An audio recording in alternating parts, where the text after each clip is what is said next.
space, column space, and null space. So I'm hoping that this will be a little breather for you. This won't be too rough. We'll kind of finish up our chapter 4 here pretty strong. So here we have our n by n matrix.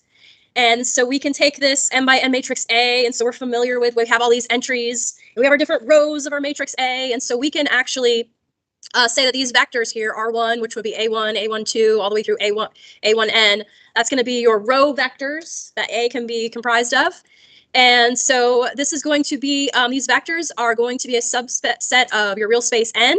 They form the rows of A. They're called the row vectors of A. And so then likewise, we also have the columns of A that we can break up into the column vectors of A. So we got C1, C2, all the way through Cn. So that's normal for us.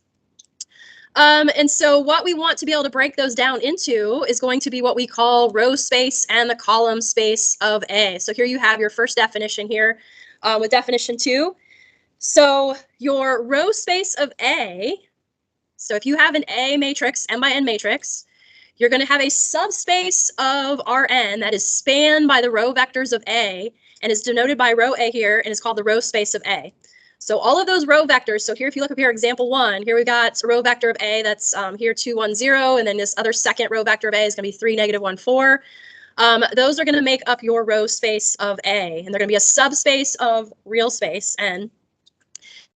And then we also have the subspace of Rm is going to be spanned by the column vectors of A, and it's going to be denoted column A. So it's called the column space of A.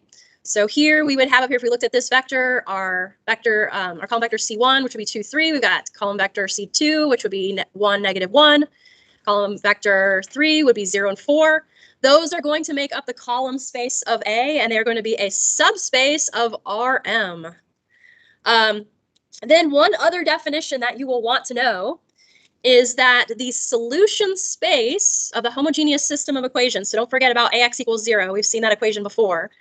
That solution space of that homogeneous system of equations is also going to be a subspace of Rn, and that is going to be denoted null A, and that's going to be called the null space of A.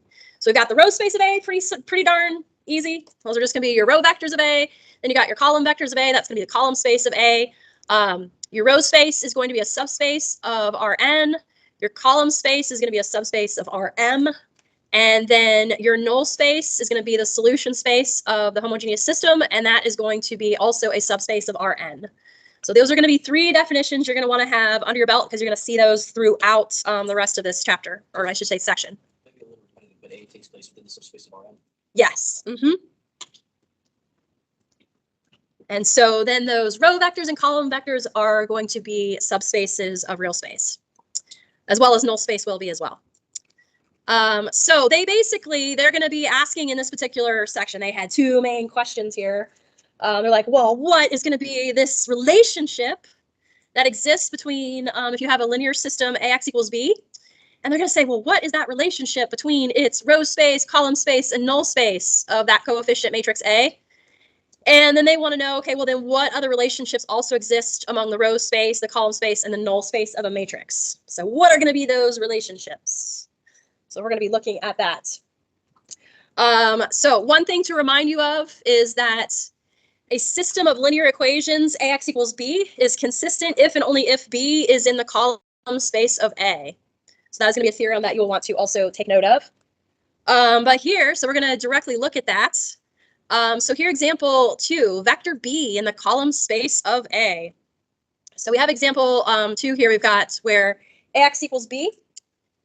And they have gone ahead and written it out in terms of a matrix equation. So here you have your coefficient matrix A. Here you have your column vector X, and that's going to end up equaling here this column vector B. And so you can actually show that B is in the column space of A by expressing it as a linear combination of the column vectors of A. So how would we do that? Well, you already know how to do that.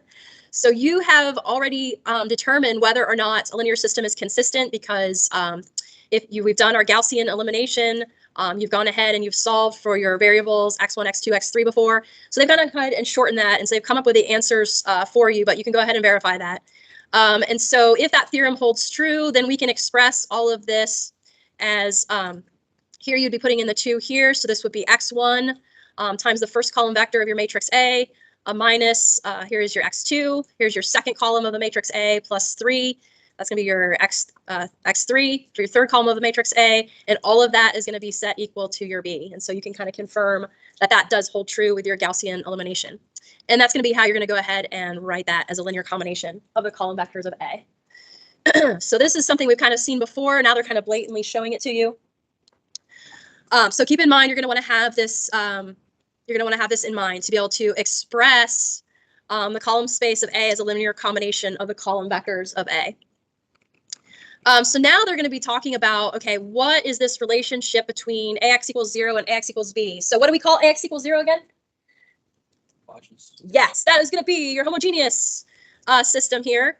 So you'll notice that they have it here set up on the left. So if we're going to put this in terms of matrices, here we would have our coefficient matrix A. Here's our column vector X. And then here, all of it is set equal to the column vectors of all zeros. Here is if they went ahead and gave you some values for B over here on the right. So you literally have the same matrices, you have the same X column vector, just here on the left, you're setting it equal to 0. Here you're setting it equal to B. So here you guys already are very familiar with on how to solve these. So what you will notice is that for the homogeneous solution, so on the left here, if you had gone ahead and done all the matrix manipulations that we know how to do, and you would solve for your parametric equations, you would end up with this set of solutions here. So this would be for the homogeneous on the left. So we've got one for x1, x2, x3, x4, x5, and x6. However, on the right, since we have set that equal to B, we're going to get a slightly different answer. So here you will notice, here's the two different answers. So here, because we actually have values for B, we have almost an identical solution. So here, the non-homogeneous, you're going to get a set of quite a few parametric equations here. However, this x6 here actually will have some value, right? Because it's not set equal to 0. So we actually are able to solve and get some value here for x6. So you'll notice when you're writing your column vector form, here is the homogeneous version. So here, x1, you're basically putting in that parametric equation for x1. You're putting it in for x2, x3, x4, x5, all the way through x6. And you'll notice that they look pretty much identical except for this last value of x6, because we had on that side set it equal to B. So we're looking at that, and what you'll want to realize is that there is a way that we're going to go ahead and express now the general solution for this. So here's the homogeneous case one more time. Here they've gone ahead and pulled out the R, S, and the T. So if you look up here at the top, here they had everything written in here, but now they're pulling out the R, S, and the T. So now they have rewritten it, the general solution here for the homogeneous case, pulling out the R, S, and the T. They've also done that for the non-homogeneous case, and you'll notice that here is you have this situation over here where x6 equals, looks like 1/3 here. So like I said, these are going to be pretty much identical except for this last value here for x6. And so what they are calling that is this whole thing is going to be the general solution for this. However, it can be broken up into some specific parts. So this whole solution here is going to be your general solution. But you're going to be able to break it into the particular solution for when AX equals B, plus the general solution for the homogeneous system. So here's where we had that extra 1/3 that came from setting up the equation AX equals B. So here, this is going to be a particular solution here. The rest of this is going to be the general solution for the homogeneous equation. So in general, the whole thing will be called the general solution. This is going to be called the particular solution, and then this is going to be called the general solution of the homogeneous system. Can you repeat that last part? Yeah. So all of it together is going to be a general solution. So here you have all of it encompassed together, but you can break it down into the particular solution for the AX equals B. And then this whole remaining part that was common to both, this is going to be the general solution for the homogeneous system. So, yeah, we got a leak in here. Yeah, it's up here at the front of the class. Okay. Yeah. Yeah. So there's that dripping in there. Oh, okay. What time class over? It gets over at 4:40. Do we need to get out early, or what you guys need us to do? Can I take a quick look? Sure. All right. So brief. You like to know what your system? They're probably like, hell no.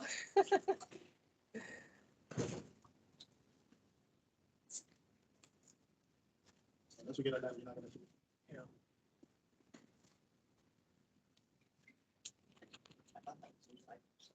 Mm-mm. There's a whole pool of water here underneath the carpet. It's all damp and like smushy there. Oh. Yep. Will, I think it's ours.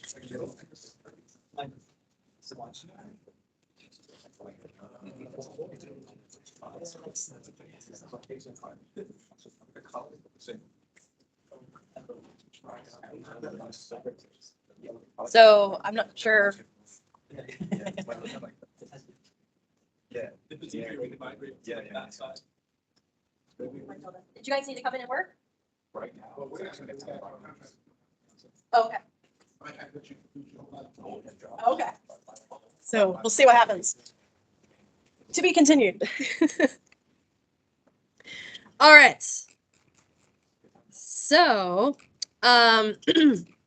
next thing that they wanted to go over. So we got our row space, we got our column space. Now we're going to be looking at, can we determine the basis for row space, column spaces, null spaces? According to theorem 4.8.3, well, if you have matrices that are row equivalent, well, it would make sense for them to have the same row space, wouldn't it? If they have a row equivalent. Then they're also saying that if matrices are row equivalent, then they're gonna have the same null space. So that makes sense, right? That's kind of logical. So just realize that. You're gonna wanna keep that in mind.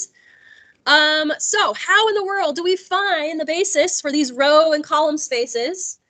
A lot of matrices might be very, very easy to do. But you might get some bigger matrices that you're going to have to work with.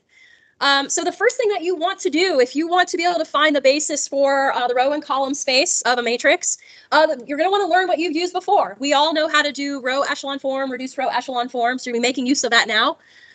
So here for theorem 4.8.4, I say if a matrix is in row echelon form, then the row vectors with the leading ones, we all know what leading ones are, so you got to dig deep. Don't forget what your leading ones are.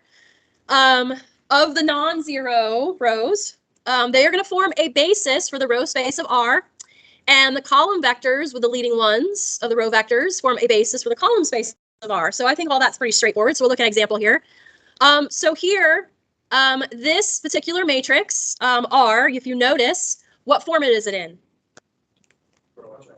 It is in row echelon form. Why is it not in reduced echelon form? Yeah, so those numbers on top of the leading ones are not zero, so we'd have to do some more manipulations. But it's good enough for right now to be able to determine the basis for the row space. So here, which columns do we have leading ones in?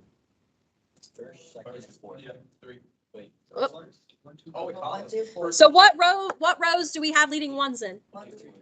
Okay, so we've got a leading one here, so that's in row 1. We've got a leading one here, that's in row 2. And then we've got a leading one here in row 3. What about row 4? No. So we only have leading ones in rows 1, 2, and 3. So here that means that only rows 1, 2, and 3 are going to form the basis for the row space of R. So it's going to be those rows with leading ones. Yes. Isn't the system like inconsistent because we have these second columns? Yeah. So it's interesting there. So this very well may be just the coefficient matrix. So good question, though. You would have to determine whether or not a system is consistent or not. Here, we are assuming such. So here, this matrix R is in row echelon form. And so rows 1, 2, and 3, that is going to form the basis for the row space of R. So which columns have the leading ones? 1, 2, and 4. Yes. So because those columns are the only ones that have a leading one, those are going to form the basis for the column space of R. So you see how that works? You're going to be looking for your leading ones. Yes. Can still be called leading one even though it's not like Combine all their six row there also one si passa It's still a leading one because the rightmost entry for that particular row is a 1. So you want to go back and review those rules between row echelon and reduced row echelon. So many of those rules are going to be the same except for that last one. So those are, even though it's in row echelon form, you still have these leading ones here. So you have to be careful because your basis for your row space is not necessarily going to be the same as your basis for your column space, right? Depending on where those leading ones are. So here we notice that row 1, 2, and 3 formed the basis for the row space, but it was columns 1, 2, and 4 that were the basis for the column space. So all that, not too bad. So that's for this matrix that's already in row echelon form. Okay, so now what do we do if we're not given a matrix in row echelon form? So here we have example 4. So we got our matrix A. You might get something like this. Woo. That's we got 4 rows and we got 1, 2, 3, 6 columns. All right, so you're gonna have to do some manipulations on it. Yes. Then not the most recent theorem, but the one before about the row equivalent matrices. Mhm. Same true for column equivalent matrices. Oh, hold that thought. It doesn't say that, does it? So interestingly there.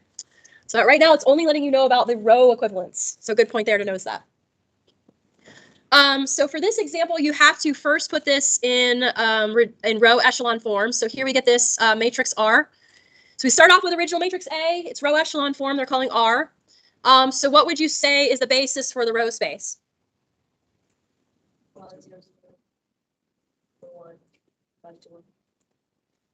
So we have a leading 1 in which rows? So we have a leading 1 here in row 1. Do we have a leading row in row 2? Yes, we do. We have a leading 1 in row 3. So for the basis of the row space, we do not have one in row 4. So the basis of the row space here is only going to be based on the first 3 rows because those are the only rows you found leading 1s in. We did the base on the rows, right? Yeah, the basis on the row space. Okay.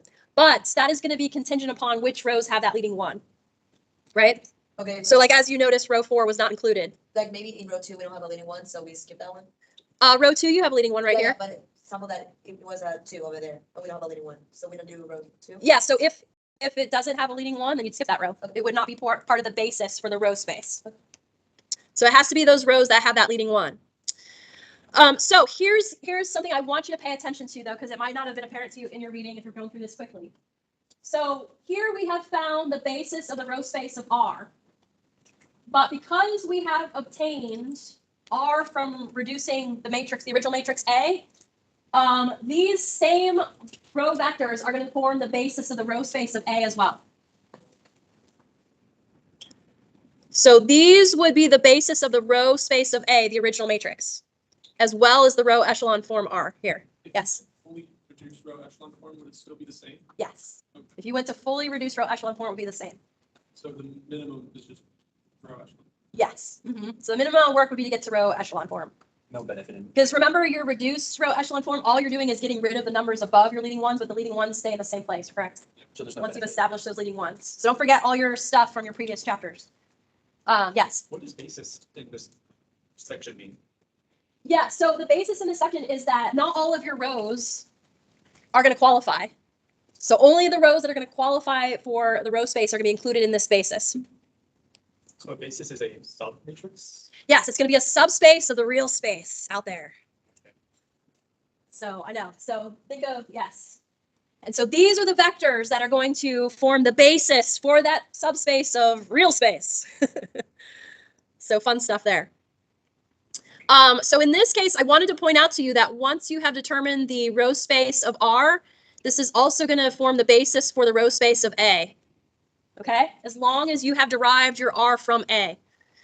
Now, I wanted to show you a different example here.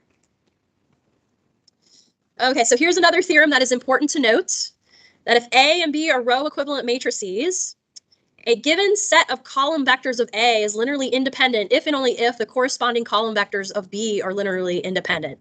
So you would not be able to make the statement that A and B are row equivalent if this is not the case. Also, given a set of column vectors of A forms a basis for the column space of A, if and only if the corresponding column vectors of B form a basis for the column space of B. So keep those in mind. That's another theorem. It's a good one to have like a true-false question on. But this example 5 is the next one that I wanted to point out to you because you got to kind of, this is a little bit different than what happened before. So here's where you got to remember these things. So here we have this original matrix A. Now with this example, we're trying to find out, okay, what is going to be the basis of the column space of A here? So here we have this original matrix A. We've gone ahead and we've once again put it into row echelon form. And here's where things are slightly different than determining the basis for the row space. So here, once we have this row echelon form of A, where would you say the leading ones are? For the rows. Or columns. So if we do rows, it would be row 1, 2, and 3. Yeah. So those would form the basis of the row space for both R and A, right? Because we just did that.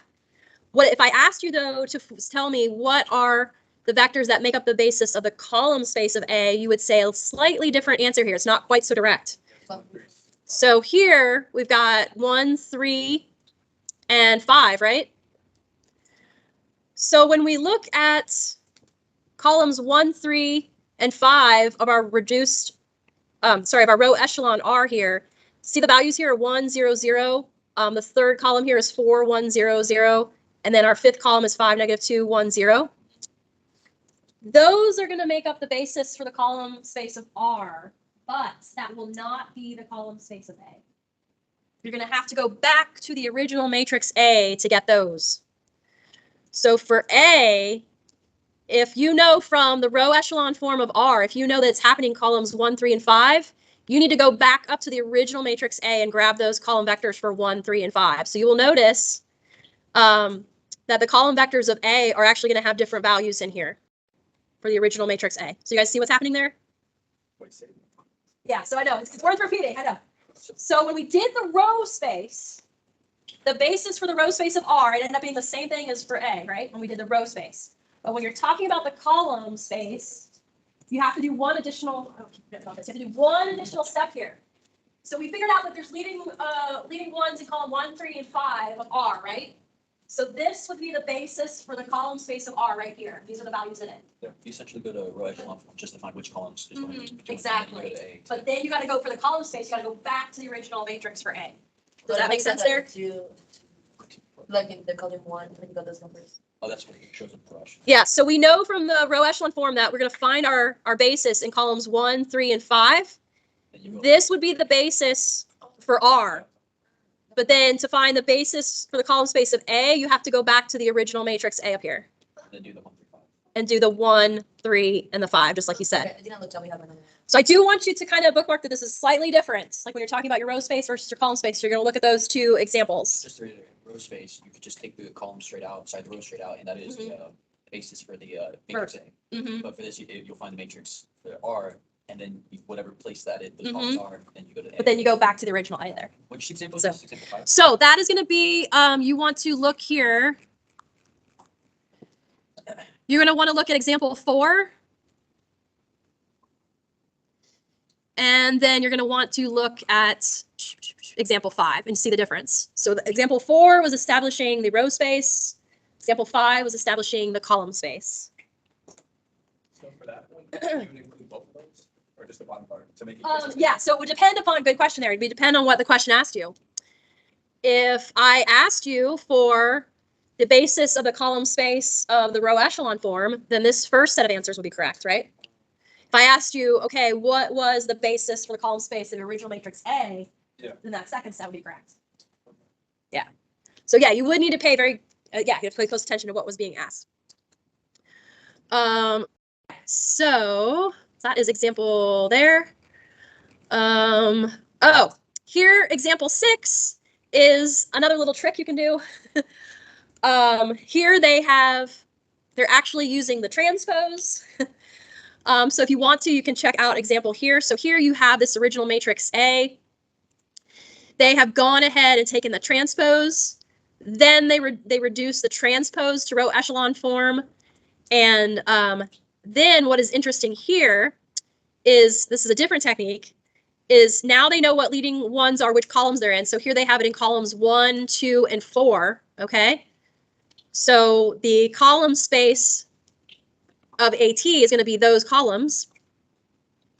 However, you can then use those and say, hey, if you transposed again, those would give you the row space for the original A. So just realize that's another technique there where they've made use of the transpose. So you can check out example 6. So if you use the transpose and you go ahead and reduce it to row echelon form, you can figure out then what columns have the leading ones. And so then from there, you can form the basis for the column space of AT. And then those are going to actually end up being the row space of A. So just realize that. It's something you can check out. Yes? Is there any indication as to why you would want to transpose? It might be actually easier to deal with that matrix, you know, depending on strategically. So sometimes it's a little bit easier to work with the transpose versus the original matrices. So it's just showing you that you do have another way of determining these things.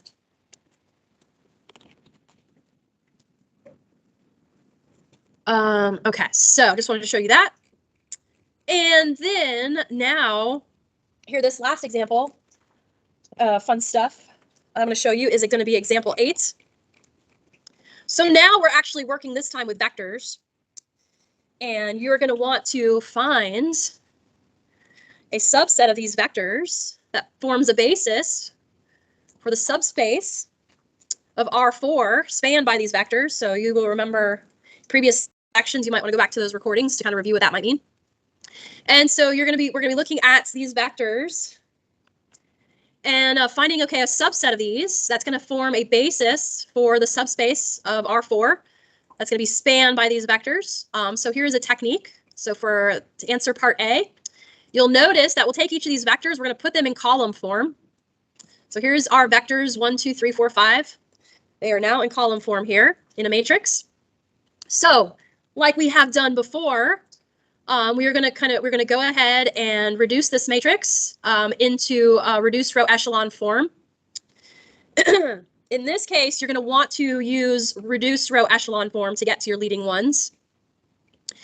And so here in this instance, we are going to have leading ones. They're going to happen in column 1. They're going to happen in column 2. Oops, we're going to skip 3. And then we have the next one in column 4.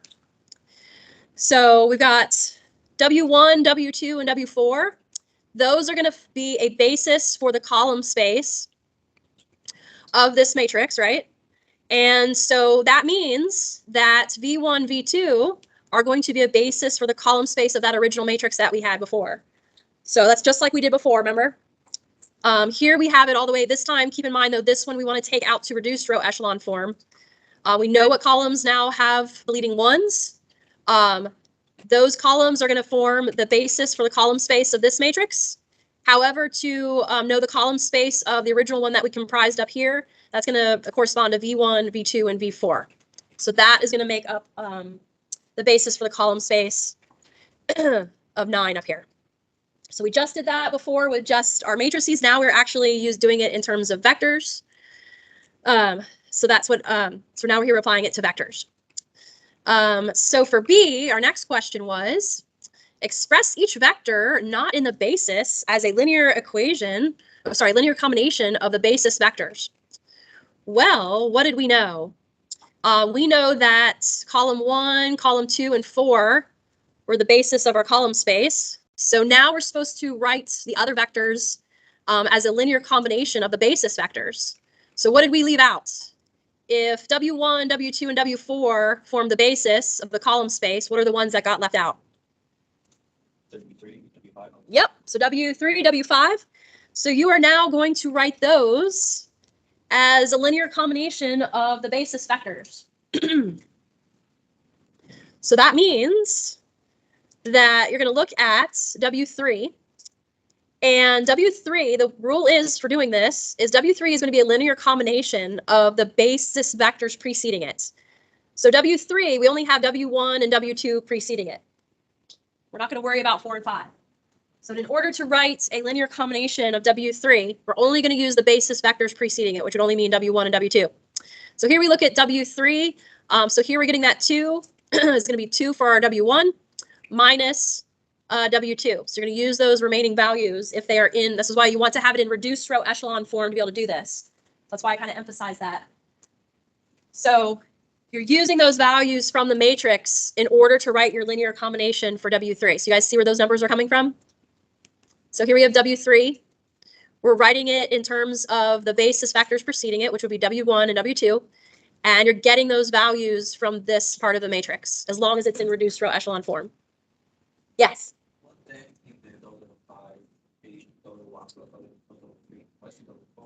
Yeah, so why does it not include W3? Good question. Why does it not include W3? You look ahead to W5. Have a leading one. Yeah, so we can't include W3, right? Because W3 was one of the ones that did not have a leading one. So you have to, so W5 has to be a linear combination of the basis vectors preceding it. So the only ones that qualified as basis vectors were 1, 2, and 4, because they had the leading ones in those columns. That's why we don't incorporate W3 there. Yes? Can you explain how the W3 and W5 equations are formed? Yeah, so if they are going to be linear combinations, if you're looking at them as column vectors here, they're going to be linear combinations of the preceding basis vectors. So W1 and W2, it's going to correspond to these values here. So this 2 comes from this position here. So it puts in 2 here. And then that -1 is now going to be at this position here. And then the same with 5. These are going to be the linear combinations of these values for the preceding basis vectors. So we've got a value of 1 for W1, we've got a value of 1 for W2, and a value of 1 for W4 there. So so they're basically doing linear combinations like up the columns because we've determined the column spaces. So this is going to be linear combinations of the column space. Does that make sense? Slightly different look than we had before. I see how all of the W4 play. Is it because the W4 has a 1 in it? W4 is after the W3, right? That's one. What you were saying is Yeah. like how it's 1, 1, 1, so it's just plus, plus, plus. Yes. whereas the other one has a 2. And then a -1. Yeah, so you'd just be doing 1 times those, the W's. Yeah, so all of these are going to form the coefficients in front of W1, W2, W4. You guys see where that's coming from? I don't understand, like, because you're skipping 1, and I understand representing it in terms of the basis vectors, because that's kind of what basis vectors are. Mhm. Or what bases are, but I don't understand, like, the process of when you go from W5 equals, and then you go down, like, W5, and you say, okay, 1, W1, okay, 1, W2, fine. Yeah. Then you skip that one because it's not a basis vector. and you Yes. Apply the other one there, but. Yep. Is there a case where, like, maybe, I don't know, maybe like the last one's a 0, and then you just. Yeah, so these values are then only going to apply to your basis vectors. Can you ever have more of those values in basis vectors? No, these will correlate with the values that you need to assign for the basis vectors only. Okay, so you never have Yeah. more or less. Yeah, so you don't have to worry. And then like we don't care about this last row because it's all zeros. So since there's because if you've gotten down to reduced row echelon form, then you're going to have only the values that you need, and they're going to correspond to only those basis vectors. So you're not going to have all these extras. Yes. So when writing the W3 and W5, will I use at least once every other of the other W's? Because I see that W1 and W2 used twice and W4 used once. W4 used once. Yes, because you're using all of the basis vectors that precede it. So you establish that the basis vectors were W1, W2, W4. So if you're figuring out the linear combination for W3, only 1 and 2 precede it. For W5, well, 1, the 2, and 4 precede it. So you're using all 3 of them. Does that make sense? Yes. Yeah. Kind of a silly question. Uh-huh. But I think it's just trying to think. I know it defined it explicitly, but linear combination is just another way. It's only just another way of saying it's a system or Yeah. equation. Okay. Mhm. Yeah. I was So now we're going up the columns. Got it. Yeah, because we're working with these column space. And so the corresponding relationships are then going to be, they call these dependency equations. So here we determined this for this reduced row echelon form of the matrix. If we want to go ahead and then relate it back to the original matrix that we started out with the vectors, then here we would similarly write the original vector relationships in terms of the original B's that we put in the matrix. This is example 8. So this is, yes, example 8. You're going to want to check this out. So we started out with these vectors. we put them into column vector form. Here, hint, hint, you want to pay attention. This is in reduced row echelon form. Okay.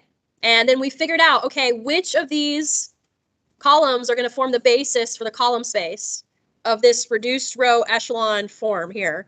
And we established that it was W1, 2, and 3 were, sorry, 1, 2, and 4 were our basis vectors. From there, those were the only basis vectors we have. From there, we had to express our remaining ones, 3 and 5. We had to express those as linear combinations of the basis vectors that were preceding it. Once we had all of this for our W's, then because they say that these are dependency equations, we can then write these same equations then for our original matrix that we made with the original B vectors. So here we got the equations for W, they're dependency equations, so the corresponding relationships for the original vector V's up top are going to be the same. So take a look at that and go kind of through that one slowly.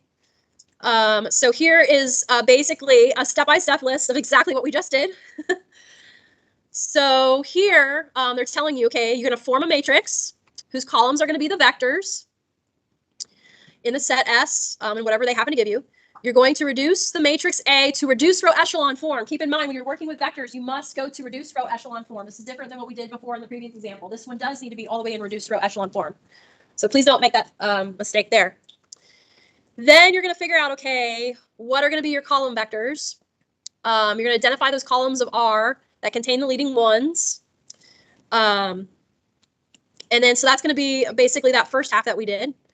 And then you're going to have those set of dependency equations where it says obtain a set of dependency equation for the column vectors W1, W2, all through WK of R by successfully expressing each W that does not contain a leading one of R as a linear combination of the predecessors that do. So we did that before. So hopefully it was kind of easier to see with the example.